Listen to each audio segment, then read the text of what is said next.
Hi, welcome on the Women Awakening Project YouTube channel. This is a space to gather the wisdom of women, teachers and leaders across spiritual traditions. If you enjoy these conversations, consider becoming a donor. You can find more on our website. So today we are going to meet Lama Willa Baker. She's the founder and spiritual director of Natural Dharma Fellowship. She's authorized as a lineage holder, Lama, in the Kagyu and Nyingma Buddhist traditions. Lama Willa, after being a Buddhist nun for 12 years, have been on 2 consecutive 3 years retreats. So in this interview, she's going to share with us challenges and learnings from this monastic training she underwent, why she disrobed, and how did her practice changed to embrace fierceness, channeling wildness into awakening, and Eco-Dharma, putting the planet in the role of a teacher so we can learn inner wisdom from everything and from the planet and nature itself. And this is Eco-Dharma. So I hope you enjoyed the interview. Leave any comment below, check our website, and I'll see you in the next interview. Friends of the Women Awakening Project, we are here today with Lama Willa Baker. She is a meditation teacher, founder of Natural Dharma Fellowship in Boston, Massachusetts. She's also an author. She lives in Hawaii, so we are speaking with her today from this beautiful landscape, Israel, at her in the back of Lama, and I'm speaking to you from India. So thank you so much, Willa, for being here with us today. Thank you. Thank you so much, Erica, for inviting me. I'm so happy to be here and inspired by your project and its vision. I'm inspired by your work very much. That's why I really wanted to have a little conversation with you. And first of all, I would like to know about your Buddhist training. I know you have been a Buddhist nun in the Tibetan lineage, Kagyu lineage, for 12 years. Also, I had the drive to become a nun, then I didn't. In the Theravada Buddhist tradition, I'm always very fond of this journey into the life, the monastic life. So if you can share like what brought you to become a nun, that first conversion, let's say, of your life, of your heart, first of all. Well, my mother had just passed away before I took vows. And I think I was in a place of vulnerability, and I was in a place of grappling with impermanence and feeling like I needed to figure out this death thing, that death is coming for us all. And I found it difficult to go on with my life without figuring that out. And I was drawn to Buddha Dharma because death was a acceptable subject to talk about in that community. And so it happened that when I went into that context of the monastery, I went in as a layperson to study, but there was a lot of orientation in that monastery towards serious practice and depth. So I took the vows, perhaps feeling like I was looking for depth. And I can't say that I didn't feel pressure from the outside in that community. I felt pressure to take vows. And I will always, when I'm approached by anybody that's thinking about taking vows, say, do you feel pressure to do that? Because that's not a good reason to become a nun. But if you're in a community where that's the lifestyle, you can be drawn into it. And I think that's what happened to me. Yeah. Mm. And how was this? Because 12 years are some time. So, yeah, how was this monastic training for you? Mm. Well, I would say there were positives and there were negatives to that experience, or there were like anything, any life, any style of life, there are its strengths in it and the parts of it that I found less inspiring, maybe I could say. And what I learned from being in the monastic life was to I learned that ethics are not about black and white. And I would say that's one of the profound lessons I took with me, that ethics are about an internal process of discernment around what harms and what helps, around compassion and how to enact it, and also how to prevent or avoid harm. And that's, we tend to think of those like those monastic rules as black and white, what one should do and what one should not do. But actually, ethics is really about an internal moral compass that has to do with becoming sensitive, empathetic, and sensitive to what is of benefit in the world and what is of harm. And I have great gratitude for that exposure to ethics as a way of life and as an an intention to embody the teachings. So I would say that's something that I got that was incredibly positive and beneficial from that experience. And this a certain amount uh, of focus and concentration in that lifestyle, because our whole life was oriented towards the Dharma and towards practice and meditation. So I learned discipline and I learned to prioritize the practice. So all of that, it has been invaluable to me. I am indebted to the Buddha Dharma for that experience and to the community. Yeah, and and and maybe finally I'll say one more thing, which is I learned about the value, the power of community, and community can be a powerful and very important part of life. And even now, it's an important part of my life, very important, community and Sangha, and has been for my entire life. And I would say I got a good foundation of that in the monastery, that spiritual friendship is this jewel, this gem that can be polished for the rest of our lives. And it's so worth polishing that gem of spiritual friendship, whether it's with two people, one person, two people, three people.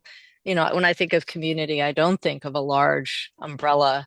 I think of deeply loving spiritual connections with others who are friends and peers and teachers and with whom we walk the path.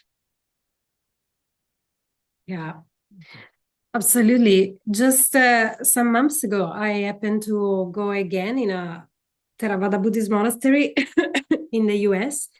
And Mm, I was there only for a week, but I remembered how, from spending more time in the monastery in the past, I remembered exactly that, the preciousness of living together in kindness. Um, and with this you could feel this kind of guideline of the dharma, and this care, like human beings being careful in the same space, careful around each other, and you can feel the support is amazing. It's very mm, powerful. So thank you for mm. sharing that. Did you had any particular like struggles, if you want to share it, or challenge for being a woman, a nun? Mm. Hmm. Yes, I would say that it became apparent to me early on in that monastic experience that no matter what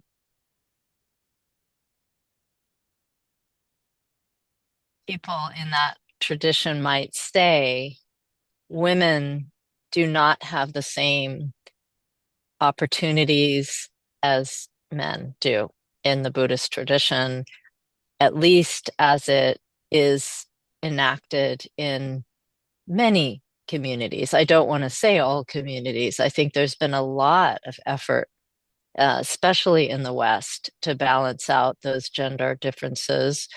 And I think that people are making attempts in the East as well to change that pattern. But yeah, I noticed there's a glass ceiling for women teachers, how far they can go with their teachings, and who has access to resources is very, there's a real disparity between um, men and women in that context, and not so much recognition of gender as fluid. And I think that may be part of the issue, that gender is seen as a binary, and that the women are not as resourced and as don't have as many opportunities as men do. And I saw that early on, and it bothered me. But I found my ways of working with my own resistance and my concern about that. I stayed with it because I wanted the teachings. And at that time, early, think about the 80s, a long time ago, there were fewer opportunities to even study the Dharma. So I was in a context where I could study it deeply and was willing to make some compromises to do that.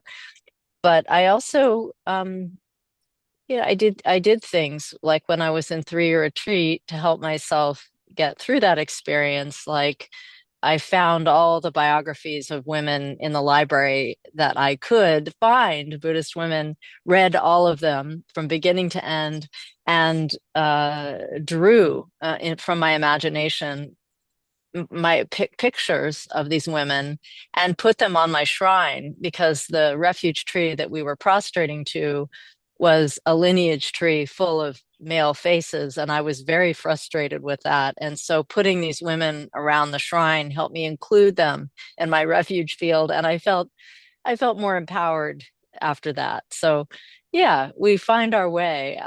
But at this point in my life, I won't tolerate those practices that show a disparity between the genders. I just don't do them, and I don't teach them, and I stay away from those practices, and have, like many teachers, revised revised the imagery, revised the even sometimes the words of the texts so that they speak to all of us.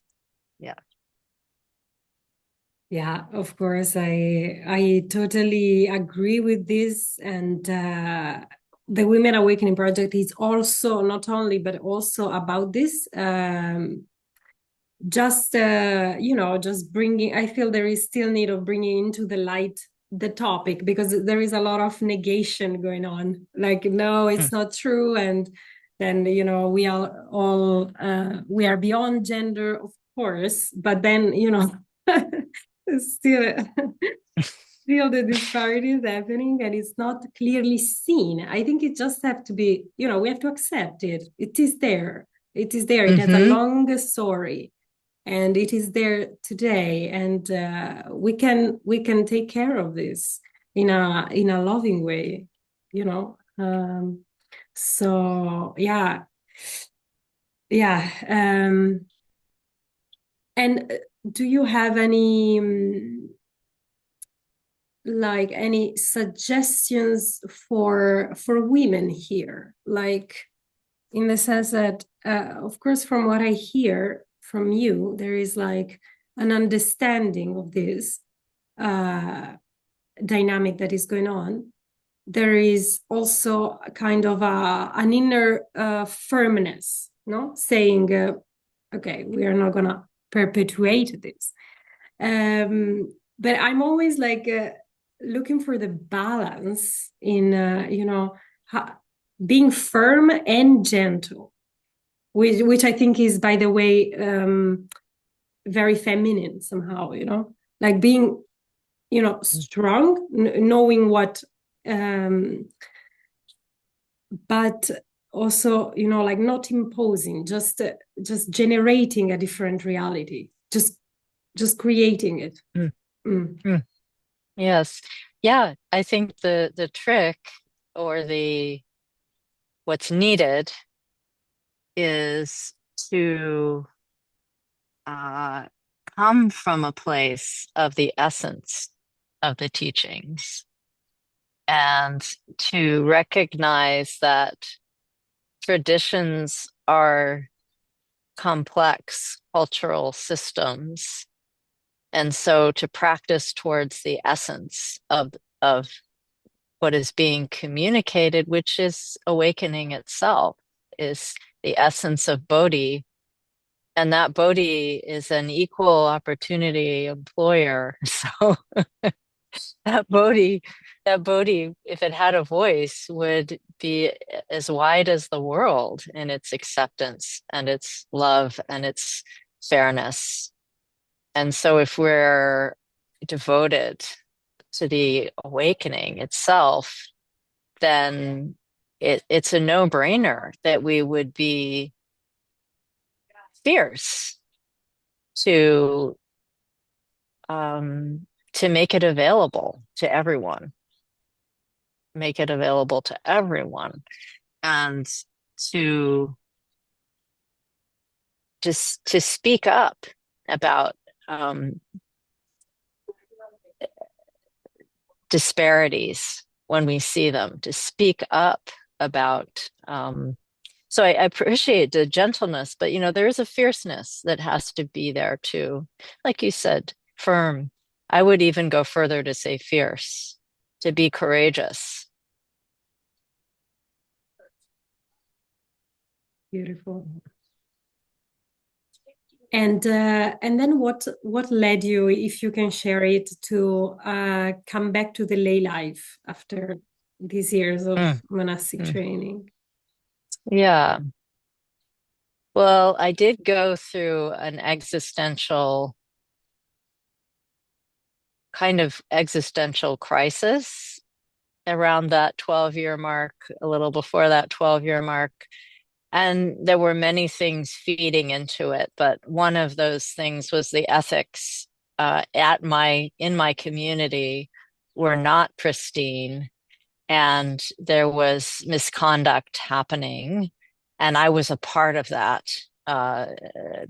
darkness, we might say, without knowing, that it was dark, like not knowing, and then slowly becoming aware that what I was experiencing was harmful to myself and the community.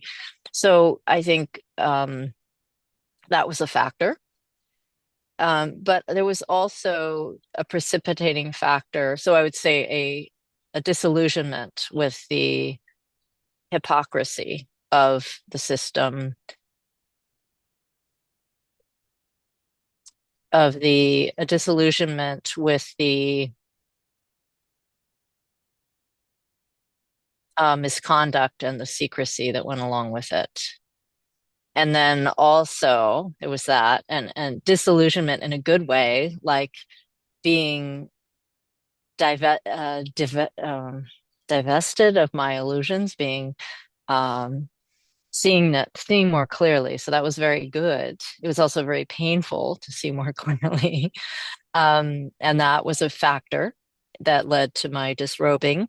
But also there was the existential crisis, which had to do with noticing that there's this paradox, this what would I call it? A paradox, maybe a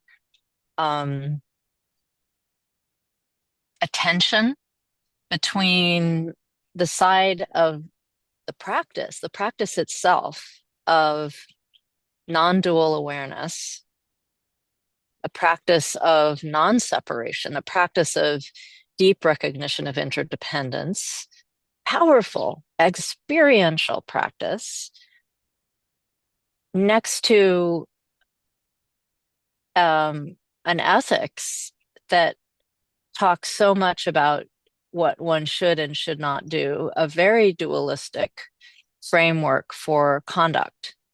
And I was struggling with feelings of freedom coming from the practice, feelings of openness and kind of outside of the box experiences next to living in a way when you're a monastic, as you know, there's many rules. There's lots of you're in a box, and the boundaries of that box are very defined. And if you step outside those boundaries, you can't remain a monastic.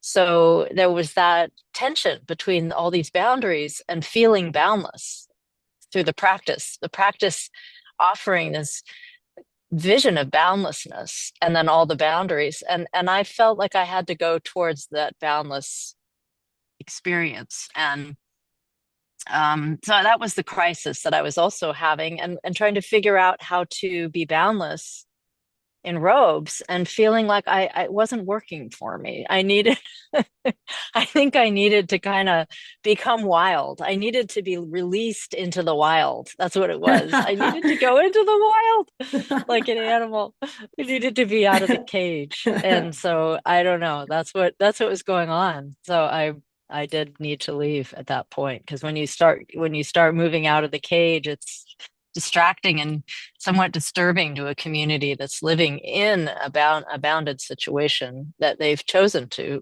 live by. So yeah. How interesting. And about wilderness, what about embodying the divine and Mm. somehow preserving this wilderness that is inside of us? What is the body in the light of awareness? Mm. Mm.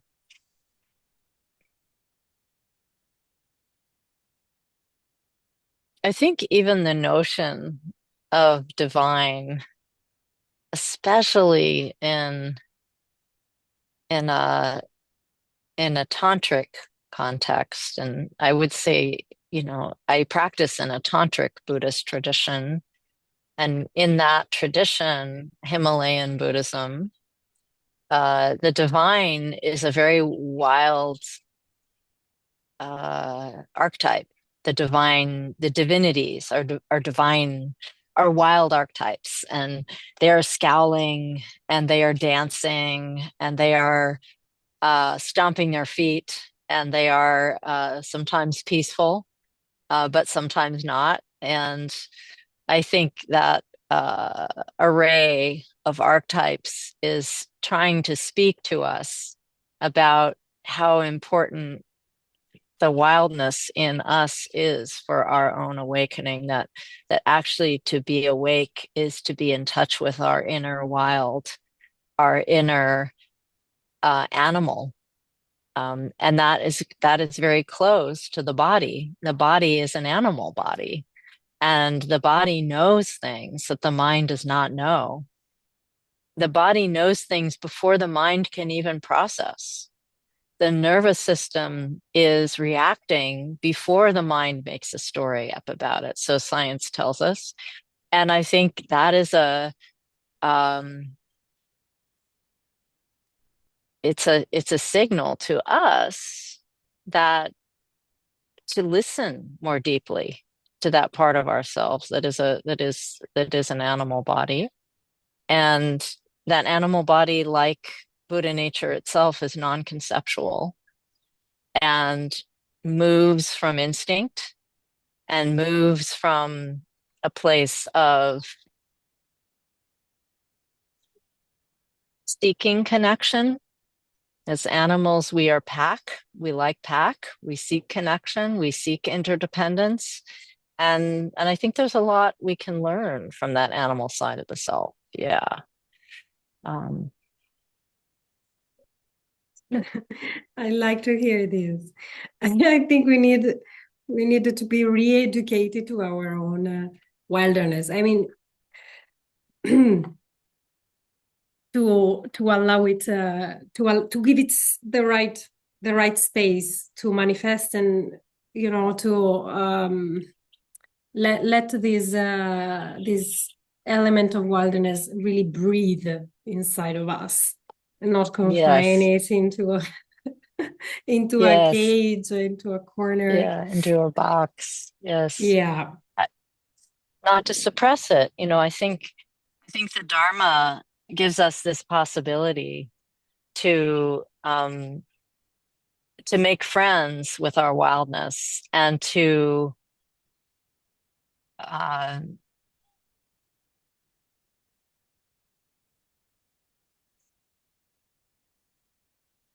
see the wisdom in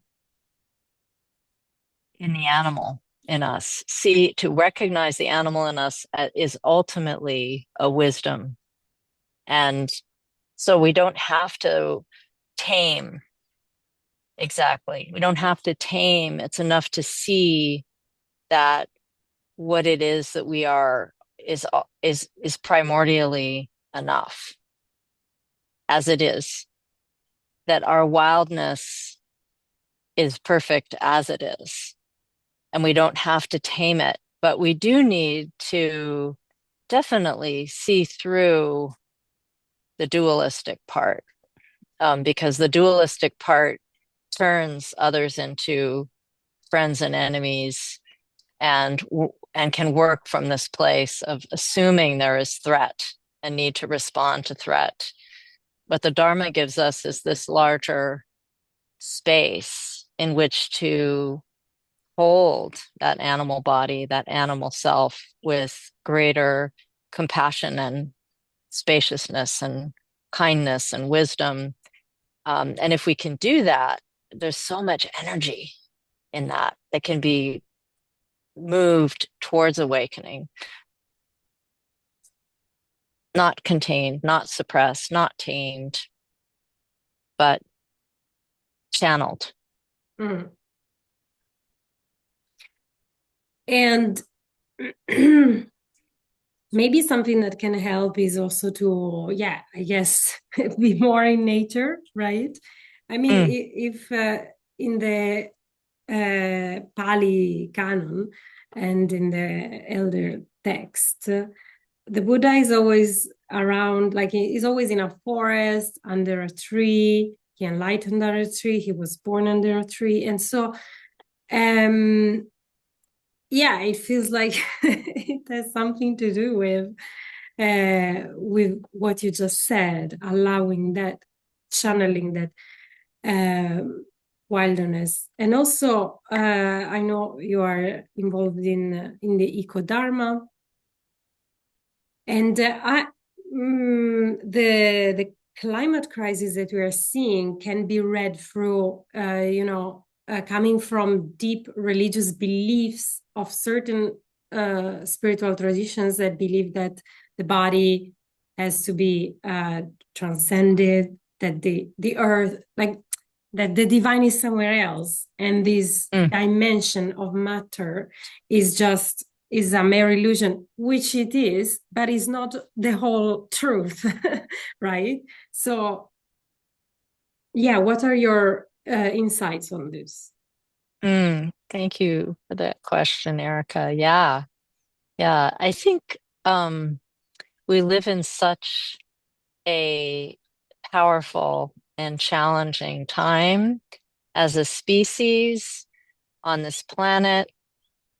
We are at this turning point right now where the actions that we as a species have engaged in on this planet have finally tipped the planet to a place of where our ecosystems are threatened, and even life as we know it is threatened. That's an unprecedented moment. We live in unprecedented times, and unprecedented times really require an unprecedented Dharma. So, just like the Buddha in his time, he was an activist. He, in the sutras, critiques and addresses the caste system, which was the crisis of his time. It was the inequity of his time. And we're living in a time where our crisis is ecological. I mean, we have many crises going on, but one of them is this ecological one. And that crisis will require us as Dharma practitioners and as teachers to rise to the occasion of considering how can we contribute in a positive way to making this world, this planet, a safer and more well-balanced home. There's a lot of things the Dharma can contribute, and one of those things, of course, is the practice of meditation, which leads us to a place of non-dual awareness that helps us see that we are not separate, never separate. So to destroy our home is to destroy ourselves, really understanding that not just as a concept, but as an embodied experience, that we must care for this planet. We must put its safety first. We must bond with the plants and the animals on this planet, or we won't survive. And knowing that not just from a headspace, what the Dharma can contribute is we can feel that and know that from a non-conceptual, existential, embodied place where our instinct draws us to be of benefit to planet, or to befriend the plants, befriend the animals. But to do that, we have to bring the planetary crisis explicitly into the Dharma hall. We have to open up that conversation with the Sangha and really help the Sangha bridge between their practice and this crisis, to build that bridge and to begin to see how their practice can help them move towards a greater embodiment of a bodhisattva, which is one who cares for all beings. And what does all beings mean? The plants, the animals, and the humans. So expanding our sense of what it means to be a bodhisattva, be an eco-sattva, becoming an eco-sattva. Yeah. And also, I'm looking over at my dog right now. My dog is one of my greatest teachers. So, recognizing that that the planet has the potential, just like it did for the Buddha, to teach us how to meditate, putting the planet in the position of teacher and having reverence for the natural world, just like we would have reverence for the Buddha. So recentering our devotion to the Buddha is not, or re-understanding it is not devotion to some individual or to some divine presence, but devotion to the natural world and devotion to all of its entities and how they can teach us. Yeah, my dog teaches me so many things. Luna. Luna. Luna. It's an Yeah, she Italian teaches name. me to be wild. She teaches me to be a pack animal, how to be a pack animal. Yeah. Yeah, it seems like the times are really, as you were saying, each time brings maybe a different lesson, let's say, to humanity. And this is definitely the time that to realize how far we have gone we have taken some duality too far, like matter and spirit has really Body and mind. Yeah. body and mind. Mm-hmm. Yes. Mm-hmm. So about body, I wrote down something you said I really like. You said, the deeper we go into the body, the closer we feel to earth. Mm. So in this sense, can it be that, we can really save the earth, or like going in the direction of caring for the earth by becoming more aware of the body? Like this is actually Yes. what we can do, because often what we think, Mm-hmm. oh, we some activism, which is of course necessary, but also there is something else that each of us can do since we have a body and we are into Yes. awareness. Yeah. Yes. The body is like the bridge between the planet or the earth and the mind. The body is like a bridge. And as you start getting more in touch with your feeling body, even things like noticing gravity and how you are pulled towards the earth, all of us are pulled towards the earth choicelessly. It's like our body is married to the earth and knows it belongs to the earth. So the more you come into your body, the more you become aware, oh, I am grounded and I am earthbound. And that is such a powerful recognition when it comes not just from a thought, but from actually feeling yourself as earthbound and feeling yourself as grounded. And we can, yes, we can come down from our thinking mind and begin exploring this world of the senses. And the body lives not in the past, like our mind does, or in the future. Our body lives in the present.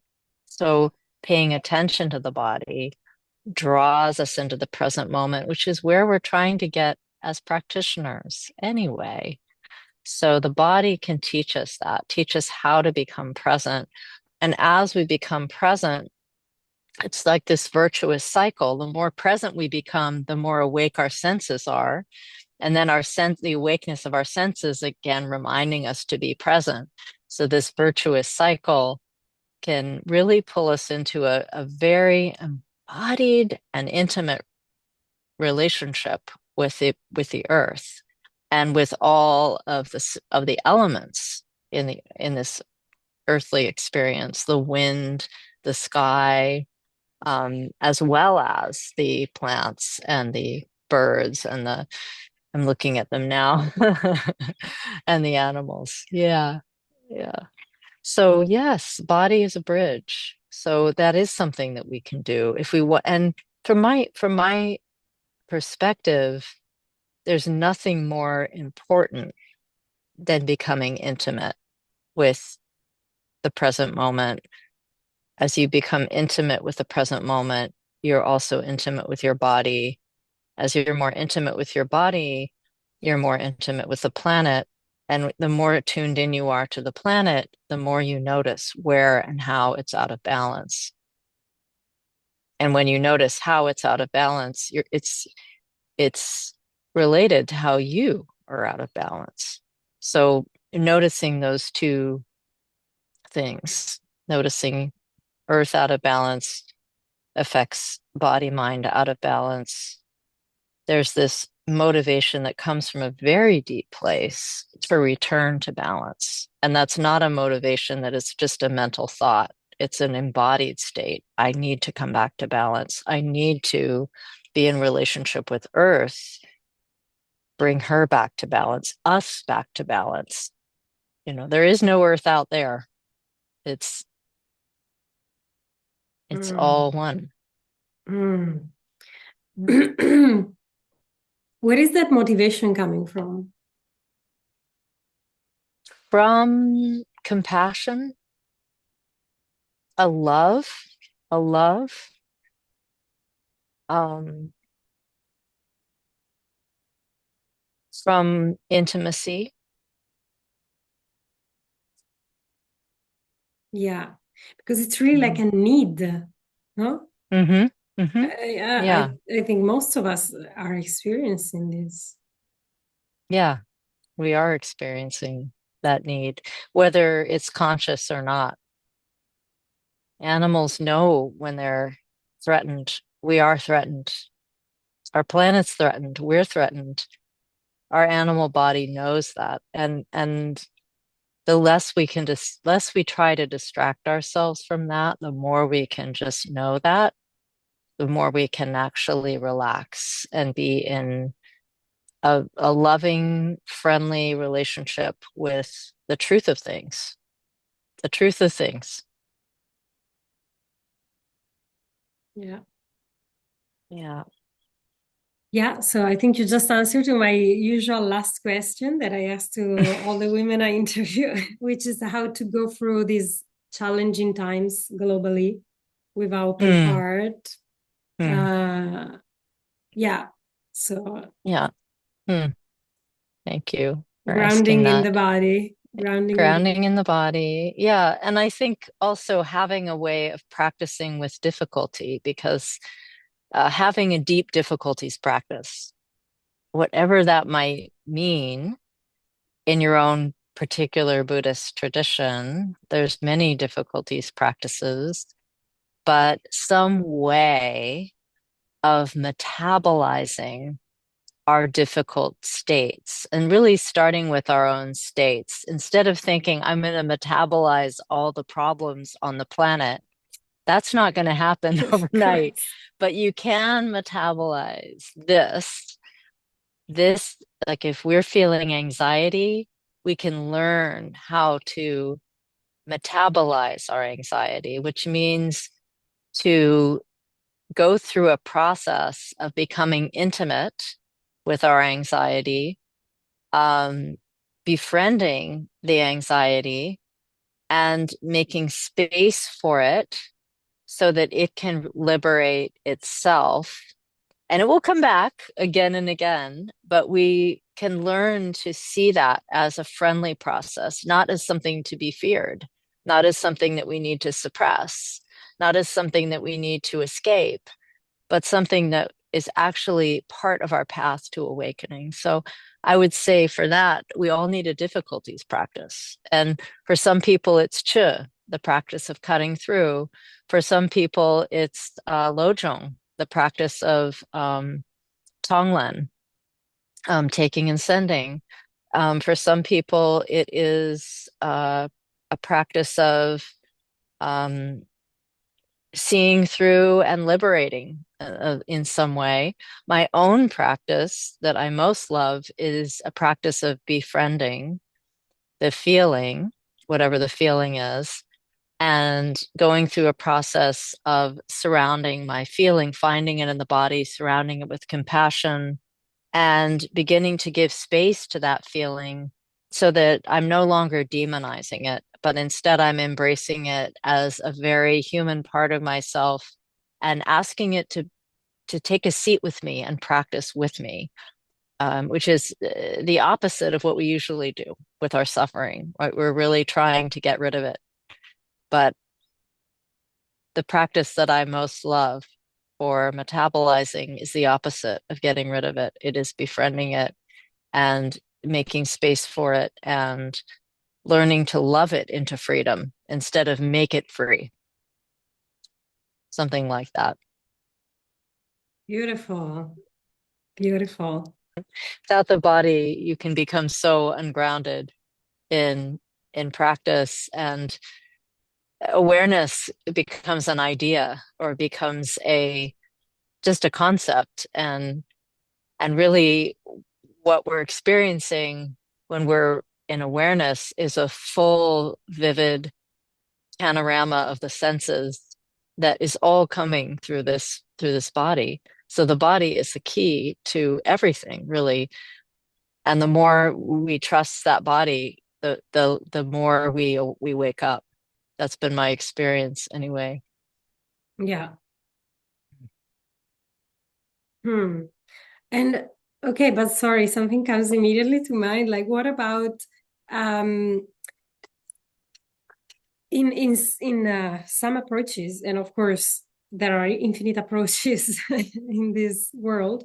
Some approaches say that we are not the body, and this can be misunderstood. I think because it's like, oh, we are not the body. Okay, so maybe we don't pay so much attention to it. We don't bring it in our awareness.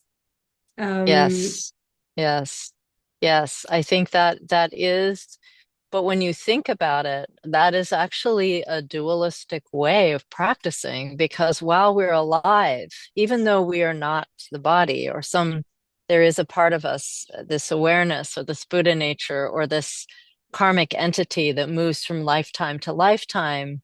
While we're alive, we are fully in this body. And while we're alive, this is the basis for our awakening.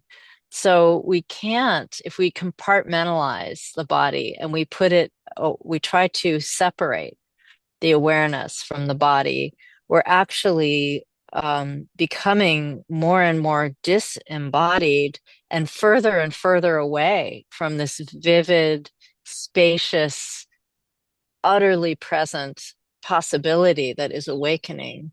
If we're really paying attention to the body, we come closer and closer to that awakening. So I think there's that tendency to believe that we are not the body and that we can transcend it is actually taking us further away from a wakeful state. Because while we're alive, our wakefulness is going to come in this form. When we're no longer alive, we'll be experiencing a pure awareness or pure consciousness, wakefulness. But while we're alive, that awareness is shining through the body and the senses. So why not use them? Because they are right here, and they are bringing us into intimacy with the one who is aware. So yeah, you're right though about that, about religion, not just Buddhism, but Christianity, other religions too, trying to separate the body and the mind, and it's takes us further away. Actually, Dogen said, and a Tibetan teacher, Yangompa, great master, also said that awakening is oneness of the body and the mind. They actually defined enlightenment as oneness of the body and mind. Isn't that amazing? Oneness of the body and mind is enlightenment. So when you bring the body and the mind fully into integration, that is enlightenment. Dogen said that, Yangompa said that. So some masters in the past have recognized that that is the definition of enlightenment. This integration, when your body and your mind become so integrated that essentially it's a somatic non-duality. The non-duality is realized through the body and the mind becoming one, like being in a flow state. Maybe. Yeah. Yeah, maybe I think this indication of like you are not the body is like very strong, this statement, and it's maybe kind of it just serves to awaken from the dream of, you know, total identification with the body, but without awareness, isn't it? So it's like you are not the body. So you start kind of looking in another direction within. But then, you know, the body has to be embraced once again in its, in its. Yeah. And there's two kinds of body, right? So there's ideas about the body, which we can let go of. They're not so useful. They're not very real. And then there's the feeling body, which is a second body. So there's, could say, a conceptual body, and then there's a feeling body. And so I think we can let go of the conceptual body. That's an idea. Like I'm fat, I'm thin, I'm tall, I'm short, that's the conceptual body. But the feeling body is the body of wakefulness, and not necessarily that conceptual body, which is all the ideas we have that are very culturally shaped and maybe shaped by the media even. You know, these are not our body, really. They're just ideas. So there's a lot to that, what you're saying. Yes, we do need to realize we are not the body. We're certainly not our ideas of the body, but we're deeply, intimately connected to the feeling body. That's always happening, whether we are recognizing that or not. Yeah. Wonderful. Thank you for going a bit deeper into this. Thank you so much. So good to talk to you, Erica. Yeah, thank you too. Yes, thank you. So for everybody who has watched this, you can find the Lama Willa wrote some very good books about these topics.